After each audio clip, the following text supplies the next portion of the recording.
ఉభయ వేదాంత ప్రవర్తకాచార్యులైనటువంటి శ్రీ శ్రీ శ్రీ దేవనాథ రామానుజీయ స్వామి యొక్క ప్రత్యక్ష పర్యవేక్షణలో చాలా దిగ్విజయంగా ఈ కార్యక్రమాన్ని మనం అందరూ కూడా పూర్తి చేసుకున్నాం.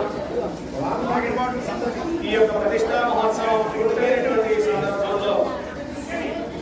మన లక్ష్మీ నరసింహస్వామి వారి యొక్క ఉత్సవం శాంతి కళ్యాణ మహోత్సవం కూడా ఇప్పటి వరకు మనందరం కూడా జరుపుకుని స్వామివారి యొక్క అనుగ్రహాన్ని పొందాం. అంటే ఏ కార్యక్రమాన్నైనా మనం గ్రామంలో చేసినప్పుడు ముఖ్యంగా వైదిక కార్యక్రమం ఎప్పుడు సుసంపన్నం అవుతుంది అంటే ఆ వైదిక కార్యక్రమాన్ని నిర్వహించినటువంటి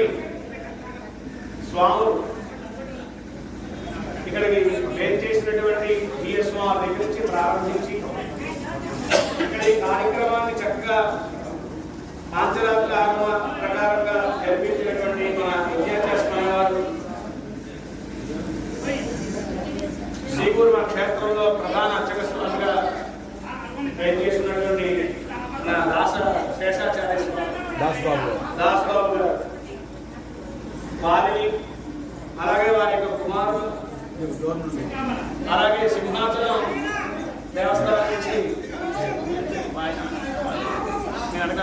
మా అన్నయ్య గారు అలాగే దాసబాబు గారి అన్నయ్య గారు వరదాచార్య స్వామి వారు అలాగే వెంకటదాసపురమాచార్య స్వామి వారు